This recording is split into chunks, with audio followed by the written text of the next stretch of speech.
and it was Alexander Calder's last site-specific commission of his life. It's a large piece. It's like 40 feet high. If you can catch someone's eye on their way to get their lunch, like, what better time, right? Ooh, what is going on? I'm Kate Young, and this is Nice Work. And my guest today is Katie Chattin. And Katie is the Director of Public Art and Cultural Heritage at Indiana University and the Associate Director of University Collections. It's true. Thank you for having me. I would like to start with if you could just tell us a little bit about the work that you do here. Sure. So the Public Art and Cultural Heritage Collection is the collection of artwork and objects that kind of captures everything at Indiana University that is not in a museum. So the fountains that you see on campus, the paintings you see when you walk through the Union, on all 9 of IU's campuses. So we make our way up to Gary. We head on down to New Albany. We get around the state quite a bit. But it's a little bit of everything. We have some historic houses mixed in there. So it's teacups and really fabulous paintings and sculptures like the Calder. And the Calder is the reason that I've invited you to talk with us today. So when I come into campus, I am passing by the MAC and the Calder. Mm-hmm. And so one day I saw the scaffolding going up around it, and I was like, ooh, what is going on? So, just to give us a little background about the Calder itself and just kind of tell us about the sculpture, and maybe what we should do is describe it a little bit. Sure. Well, it came to IU in 1971. It kind of was coming in partnership with the construction of the MAC, the Musical Arts Center. So that construction was completed in 1972, and it was Alexander Calder's last site-specific commission of his life. So, really fantastic that we get to have such a piece here at IU. But the funding for it came from Oscar R. Ewing, who was an alum at IU. And the piece was, like I said, commissioned for that exact site. So it has never been anywhere else. It has been IU's the entire time, and kind of envisioned in conjunction with the architecture of the MAC. Okay. So very specifically placed and very specifically, the scale and everything was in response to the very much brutalist architecture of the MAC.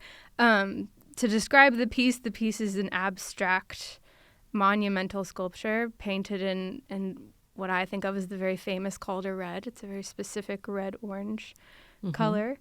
And it is abstract. It's not. I've been asked a number of times as this work has gone on, does it represent anything? Is it meant to look like anything? It's not. Mm-hmm. It is a direct response to the architecture of the MAC. And what are the materials? It is made of steel. So, and obviously paint, but steel. It's a large piece. It's like 40 feet high. It is. And it's very, has this very kind of sturdy presence, like it's really grounded. It is. There's, these visible like bolts and sort of mechanisms that kind of hold it together. It's not all like smoothed over. No, it's not. There are a number of bolts, and if I had thought about it, I would have brought you the total number because we know that, but I don't know it off the top of my head. But those bolts are, I've learned through this process, very specific to Alexander Calder. They have his initials on them. We thought going into this restoration that we might need to replace a bolt or two, and we didn't end up needing to. But had we needed to, there is a foundry in France that's fabricating his bolts right now. So we could have, which is really amazing. You think about the odds of that, but we actually could have. So, but I'm grateful we didn't need to. The piece is welded in place. That's the reason that you see the scaffolding and everything. We couldn't take it apart. But those bolts are important in its structure as well. But yes, very visible. There are 2 different lengths of bolts in the piece holding it together. So what's happening right now is a restoration Yes. of this large monumental Yes. red structure on campus. My first question would be, why now? Okay. Yeah. Well, gosh, why now? We've wanted to do this for a period of time. We started identifying rust, corrosion a number of years ago, but a restoration of this scale requires a lot of expertise. Mm-hmm. Of course, a lot of funding needs to be available. It's not inexpensive to do something like this.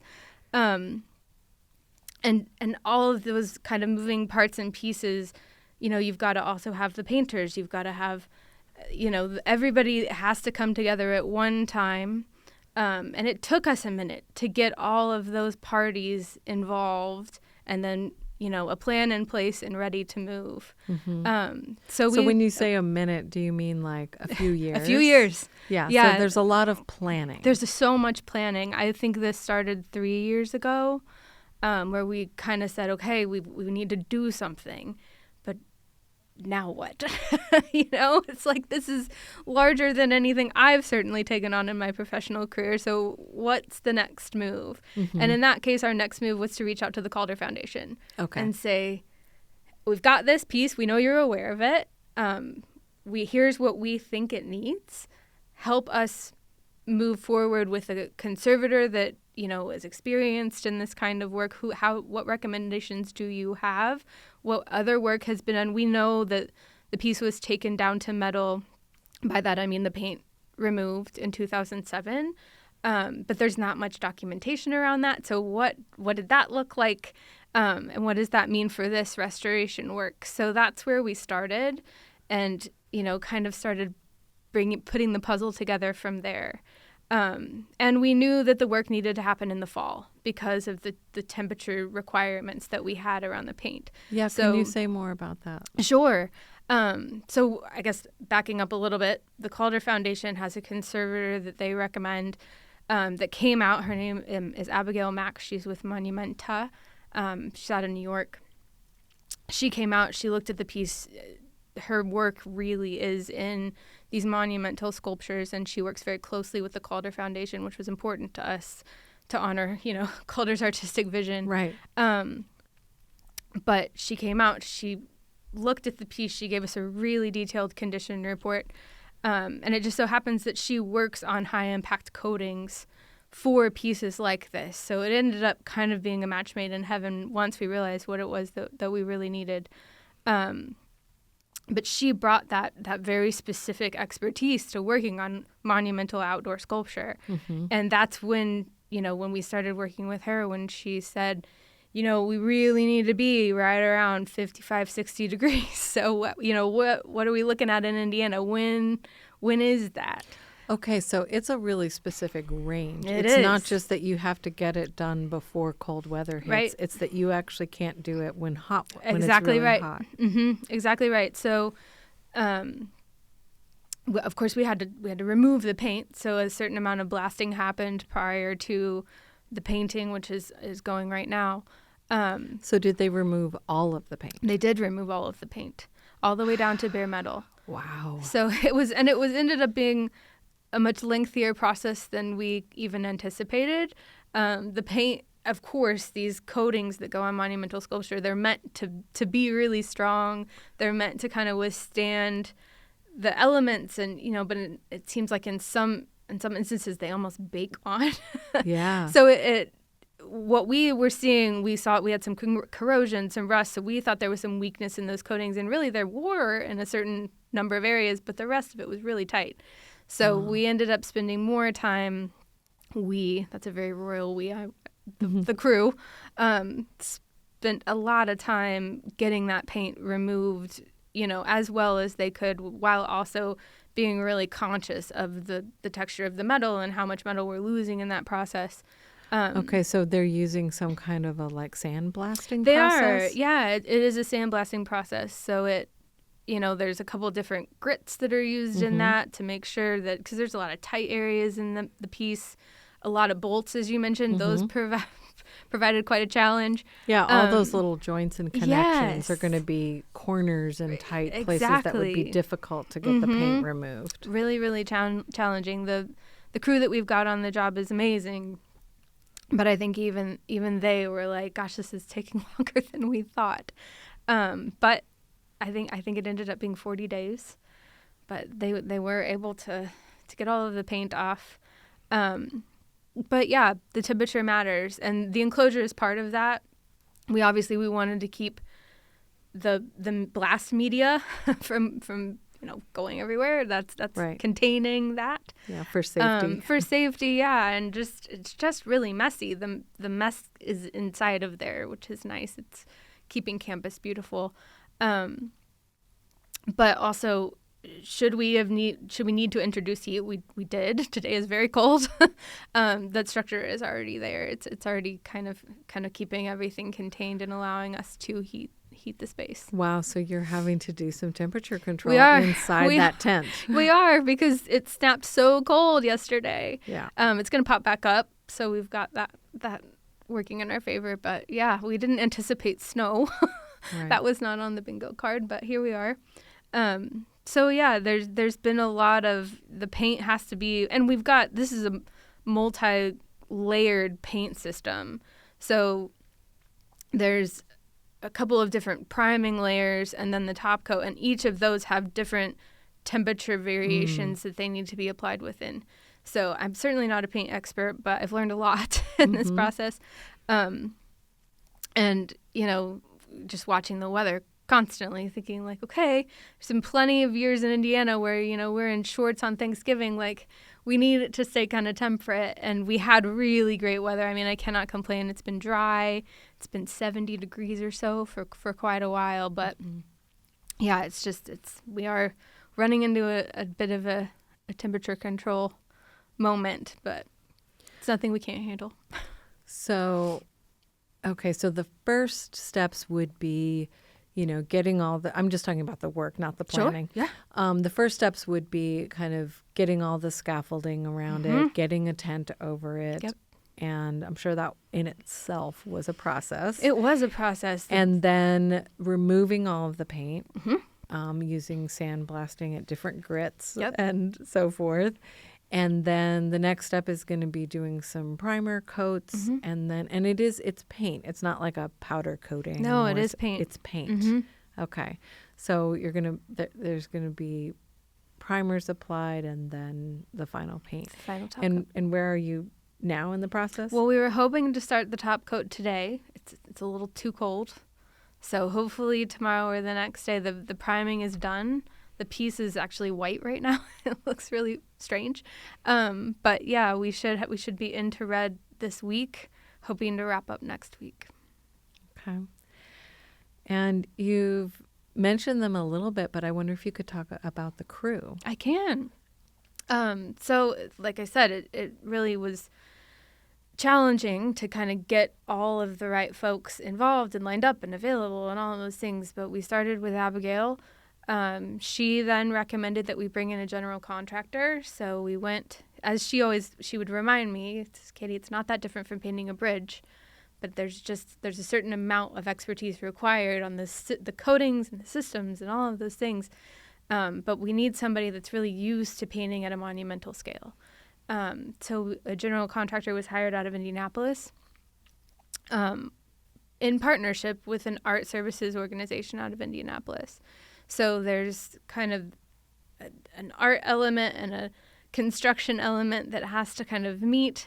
And that general contractor was who worked with the scaffolding company, the fencing company. The scaffolding company actually ended up, they were the ones that built the tent, something that they'd never done before, but they did it. It's amazing. Yeah. And yeah, they're also contracting with the painting crew. So it's only two guys, and they're two guys that are doing the painting. Yeah, they did all the blasting. It's a crew of two, and yeah, they're troopers. I think by the time this is over, they'll be maybe a little tired of it, but they'll be glad to see it done. And I think that it's so different from a lot of the work that they do. They tell me about painting these large steel structures in Indianapolis, downtown Indianapolis. This it's really kind of monumental work, but a very different industrial type of work. So this is the finishes that we are requiring, the kind of minutia that we're requiring is just a little bit different. They're working with a really high level conservation crew, which is not typical for us for a painting site, for a construction site. So I think it's been really interesting for them to kind of have this experience, all of us kind of watching from different angles, like, oh gosh, what about this? And oh, why is this? And so I think they're probably used to working around folks that are around this a little bit more. And then this is very different for a lot of the people that are involved. Mm-hmm. Yeah. So like what kinds of questions, why this or what? I just had a whole conversation this morning with them about the tips for the sprayer, because this top coat, the red, is going to be sprayed on. We've rolled to now. And so we were having this whole conversation about pressure and fan size, and I'm learning something new every day. These are not things I realize I've been painting wrong my entire life. But these are not things that I know a lot about at all. Typically when we're painting sculpture, if again, not me, but when we're working with painters on sculptures, soft and powder coating, that's not unusual. But this is something of this size to be sprayed. Often we're dealing with folks rolling.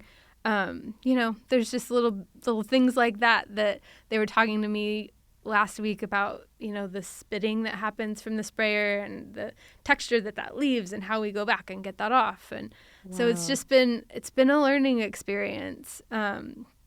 There's also very specific measuring that happens within the painted surface. The coatings are only supposed to be applied at certain mills. And so there's this little measuring device that they put in the wet paint to make sure it's the correct thickness. It can't be too thick or too thin to get the kind of seal that you want. So it's just every time I turn around, I'm like, something new, something I didn't understand. So that's going to be that. I would imagine that the temperature and humidity and everything would affect that as well. Absolutely, yeah. And so it's not just once it's sprayed, it's actually the paint itself and its viscosity or whatever. Yes, and exactly. How, Yeah, it can only exist in its container for 2 hours before it's not usable anymore. So there's all sorts of timing that has to be met. That, and then, there can only be so much time between the first and the second and the third and the fourth coat. That it's all very measured at such a high level of coating. So I've learned a lot, but it's been really interesting and really fun. And it's exciting to know that the system that we're working with and towards is going to preserve this piece for generations. We refer to it as a generational treatment. So is this the first time that a restoration has happened to it since it's been built? No. So in 2007, we know it was taken down to the metal. I wasn't here then, so I'm not sure what, how that went or what exactly, who or any of those things. But that is, one of those things that we're really grateful for, that because there was lead paint at that point. So that remediated the lead, which is amazing. We didn't have to mess with that this time around. But it was important because of the corrosion and the rust that we bring it back down to the metal this time. But we hope that the system that we're putting in place is going to be one that it's not going to need to be taken back to the metal for decades.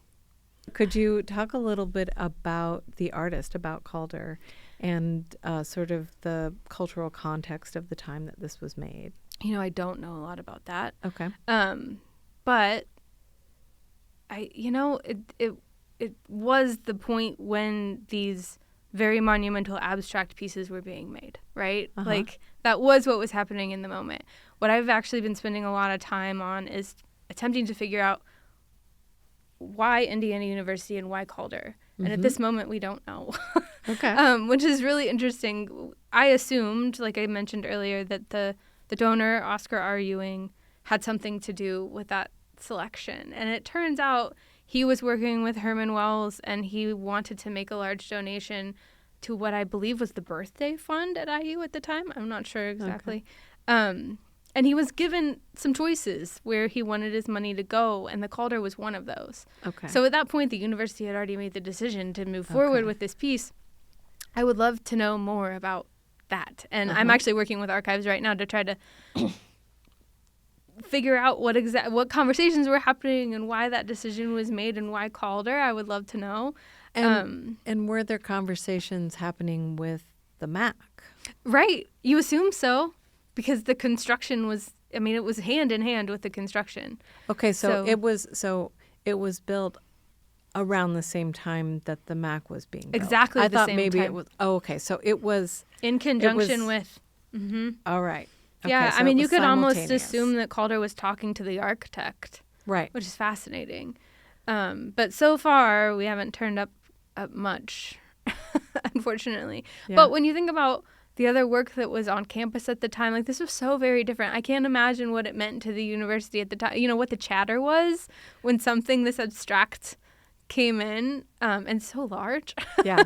and the kind of brutalist architecture of the MAC. That's what I was going to say. Is like the two of those together, I'm sure must have caused quite a stir. I agree. I would have loved to have been around then. So I kind of think now that we've discovered that it wasn't Ewing, I'm going to look for newspaper articles. Like, what were people, was there an editorial written, opinion piece? I would love to know. But yeah, I wish I knew a little bit more about why Calder. That's kind of my latest side quest. Yeah. Well, it is very iconic. I mean, anyone who has gone to the MAC, who has, been involved in a Nutcracker performance or even just driven by on Eagleson, you really can't miss it. Right. So no. It definitely stands out, to say the least. But also is just so associated with that building. Right. As it should be. It was intended to be so. Yeah. And something else. Oh, yeah, I guess I just wanted to hear a little bit more about, you said you have never worked on something quite at this scale before. What are some of the other restoration projects that you can just mention, like a couple? It's sure. Fine. And just what's involved and well, on the Bloomington campus, it's a lot of bronze work, as you can, I'm sure, imagine. We have, I wish I could tell you off the top of my head how many, but a number of dozens of bronzes. So that is a lot of consistent washing and waxing and making sure that those have the protective coatings that they need. So if we do see vandalism or we see something like that, we've got a coating on there that can make that easily, washed, fixed quickly and easily taken care of. So in this campus, yes, it's a lot of bronze work. We do have a couple of fountains that, always provide a little extra challenge. Water always introduces a little extra challenge. At IUI, we've got a fountain similar to Showalter here. Both have bronze work within them. So, and then on some of the regional campuses, we do deal with a little bit of painting. We've had a couple of pieces, like I said, recently powder coated. But it's very typically bronze work for us just because the university has so much of it. Yeah. And then, outside of that, there's a lot of two-dimensional work that, paintings that require consistent conservation or cleaning, restoration, upkeep. We have very large collections of old oil paintings, T.C. Steele's work from 100 years ago, that, over time, we've gotten a lot of them kind of back to stable, which is the goal. And if you walk around campus, you'll notice most things are covered with a glazing. That's very intentional to kind of preserve that work. Yeah. Artwork in public spaces, you run into a lot of kind of strange, unpredictable circumstances. So just, keeping things as protected and as safe as we know how. So that, as conservation is costly, so avoiding that as much as we can, putting things in the best case scenario out in public so that we don't have to go into conservation too often. Conservators are also, I mean, they're few and far between. There aren't that many folks in that line of work. So the couple that we work with often, you know, the processes are slow and they've got long lines of paintings coming from different museums. And so they're not IU employees. No. So there are people that need to be hired from outside. Yeah, we work with vendors. Yep.